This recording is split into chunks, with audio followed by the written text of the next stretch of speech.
If you are interested into forensics, building business trust with forensic security to protect your WordPress website, it's happening in the other hub. If you are into UI UX crimes, and if you want to see if you are guilty of UI UX crimes, it's happening here. We have Isusu with us. If you are into the design community from way ahead, you'll probably know her. If you don't, still introduce her, more better as well. But apart from that, she is she is a alumni of International Digital Leadership Program, the Global Entrepreneurship Summit, and Eastwood Center's Changing Faces Program. So she's represented Nepal on different international platforms. Apart from that, she also runs nepaliama.com, a blog where she blogs about motherhood, and I think she also is a guest host if you are into it. So yeah, please welcome Isusu Bharel.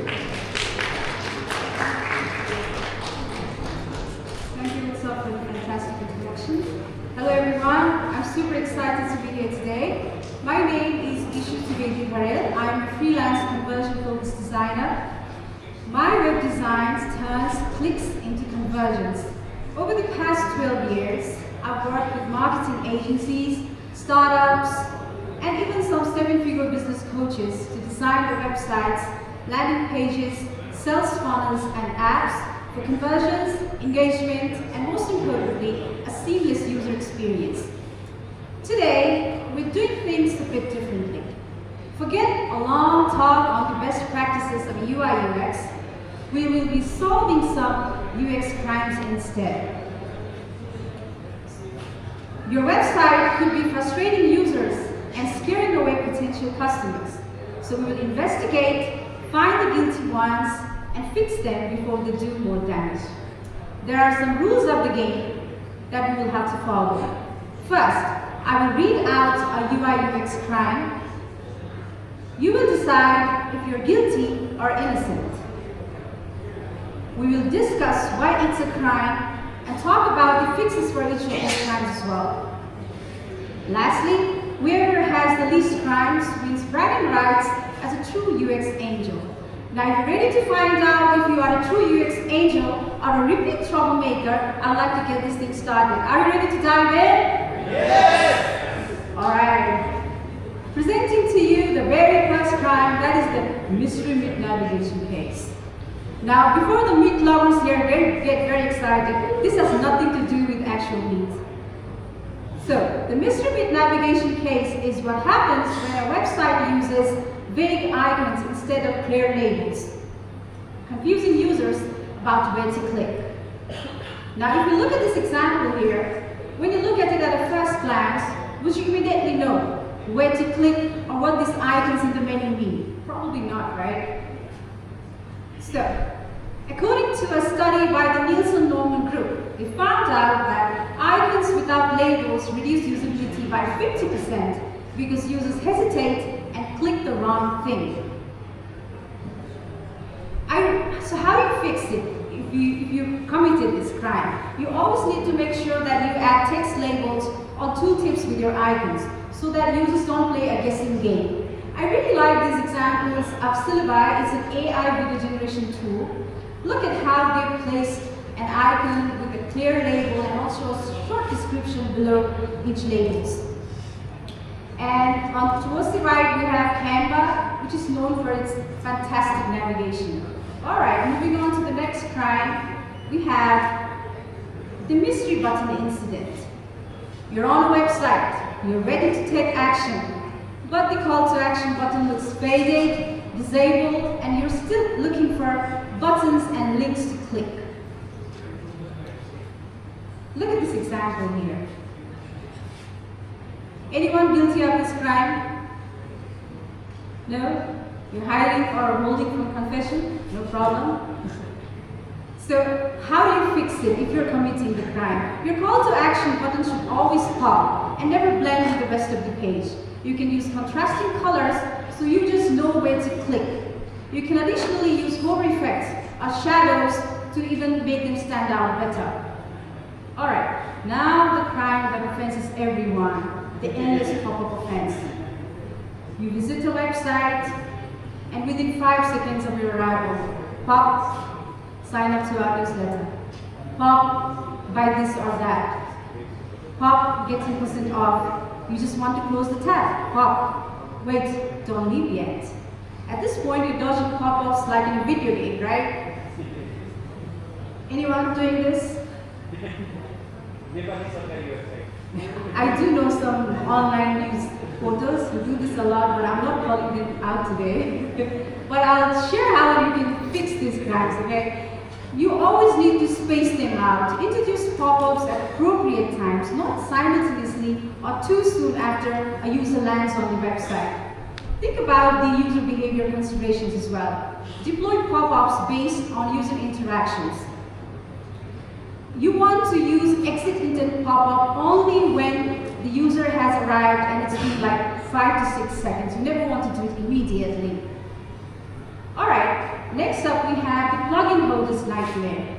Now, confession time, okay? Anyone here has a WordPress website that is stacked with too many plugins that you don't even remember installing? Anyone?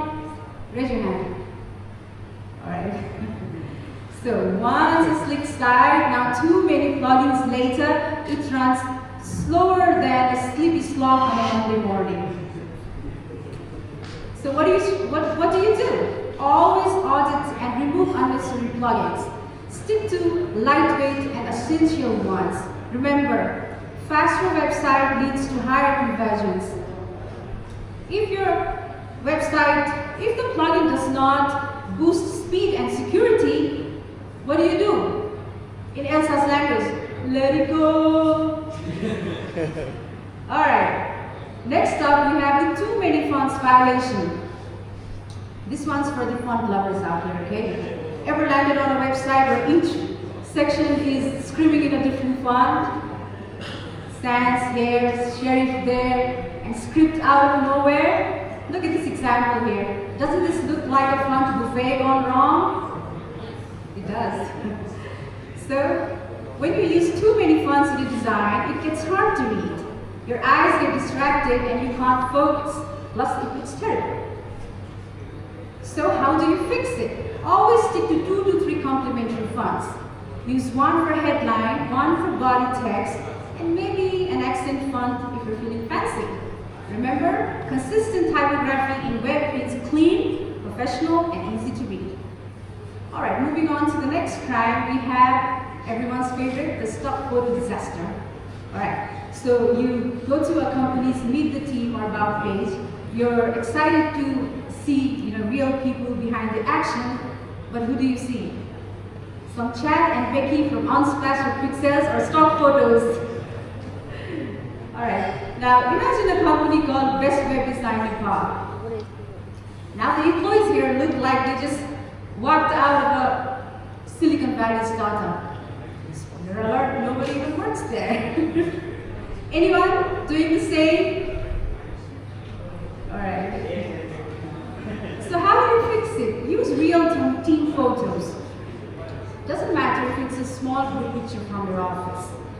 Use the ones, if you must use stock photos, then make sure you use the ones that your audience relates to the most with. For in our case, for Best Web Design Nepal, the company would have probably chosen more Asian looking face or more South Asian looking face, right?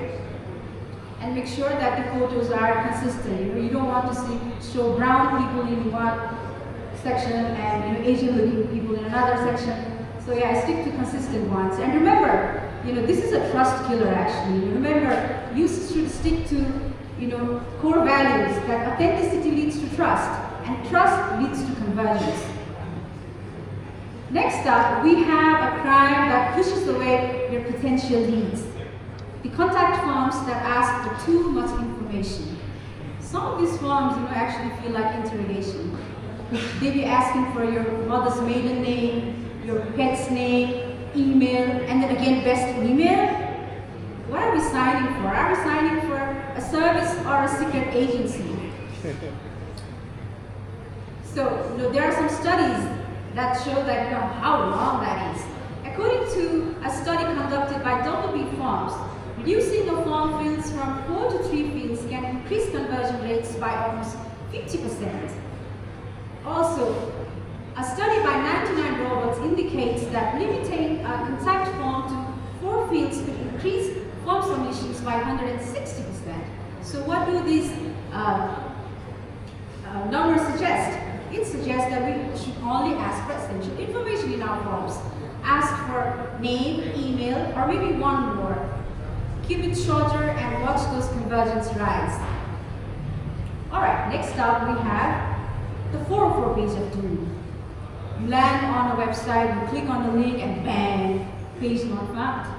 No helpful links, no humor, just plain disappointment.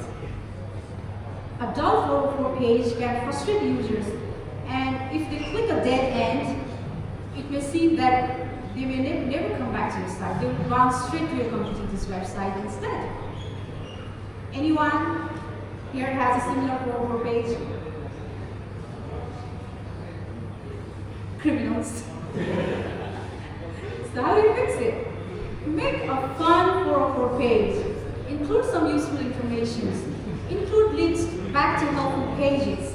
You could additionally add a search bar so that users can find out what they're actually looking for. Alright, next up, we have the mobile horror show felony. You try to check a website on a phone and the layout is completely broken, the text is microscopic, tiny, can't read a thing, and the buttons, you cannot tap them.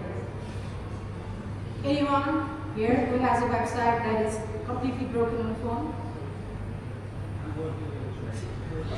You have committed way a lot of crimes, okay? Alright. So you never want to do that. If your website is not mobile friendly, then you're pushing away more than half of your potential customers. See, even a study suggests that nearly 60% of all internet users access websites via mobile devices. So be smart and make your websites mobile friendly. Always test your designs on real mobile devices, not just by resizing your desktop browser. Make your layout responsive so that it adapts beautifully on different screen sizes, and make sure the buttons are thumb friendly. And remember this mantra, the web is mobile first, your website should be too. Alright, next up we have the autoplay video ambush. I hate this one. I absolutely hate this one. Once I was putting my toddler daughter to sleep, and what do mothers do? We breastfeed our kids, at one side, and we hold the phone with the other hand, right? Utilizing that time to browse and make some time for ourselves. So I was just doing that. I was browsing a website, and bang, out of nowhere, a loud video plays at full volume. My heart skips a beat. To make things worse, the phone falls off on my baby's face. Game over. Game over. Only parents with little kids can understand the pain of having to go through the whole bedtime routine again. And if your website pulls this stunt, you're guilty of audio-visual assault. So how do you fix it? It's simple. Let users decide when they want to play the video. A simple click to play button or click to turn on sound option can save your users' ears and your bounce rates too.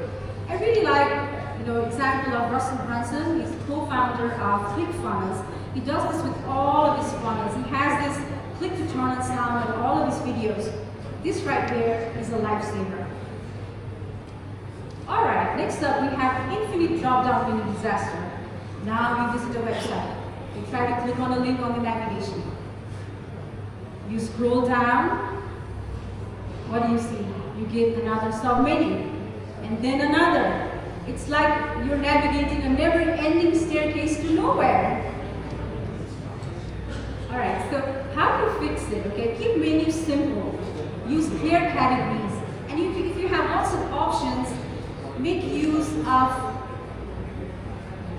mega menu, which is well adapted, and manage it well. The navigation should always be simple and easy to go through. All right.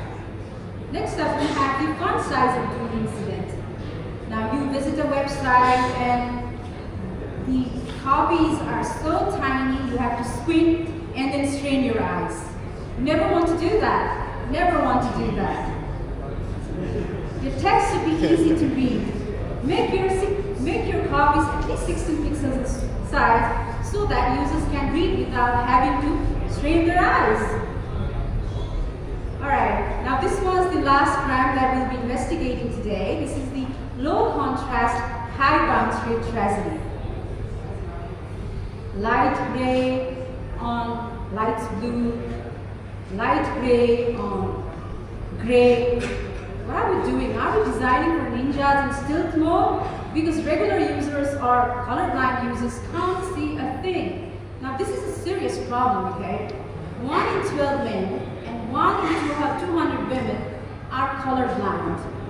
If your text blends with the background, it may seem that they cannot read your copies at all.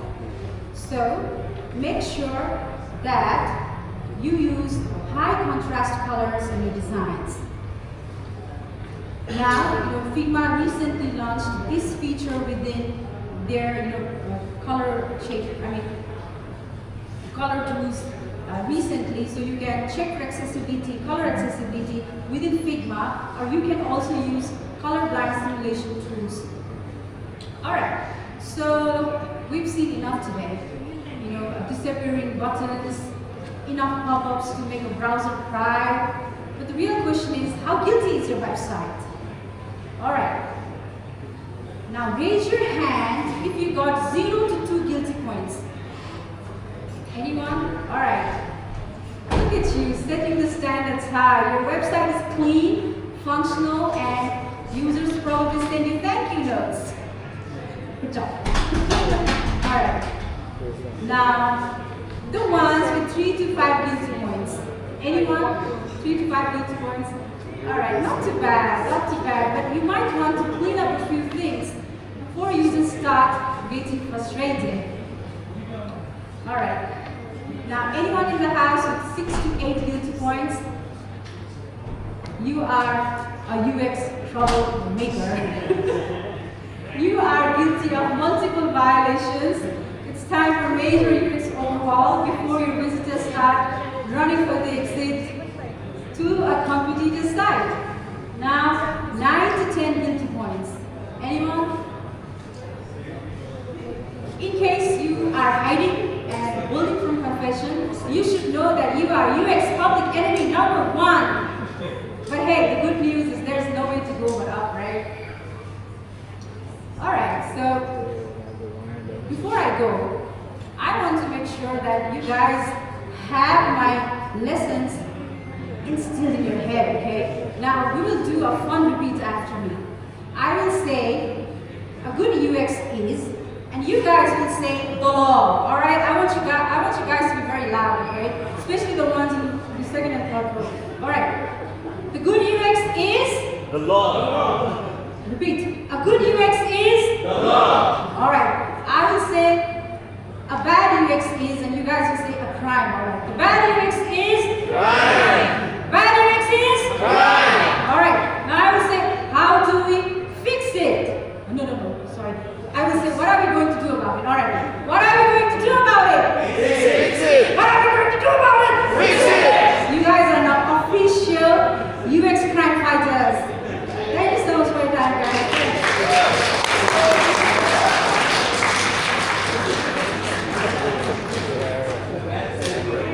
That was an amazing presentation. Thank you so much.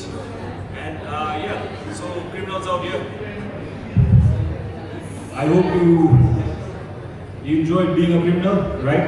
I hope you're going to fix it. All right. So we have a token of love for you from Organ Path. So thank you so much for that. And before that, do we have questions? Do we have any questions? Don't ask me outside. All right. Awesome. So that is pretty clear enough. So no questions as expected. But yeah, thank you so much for this.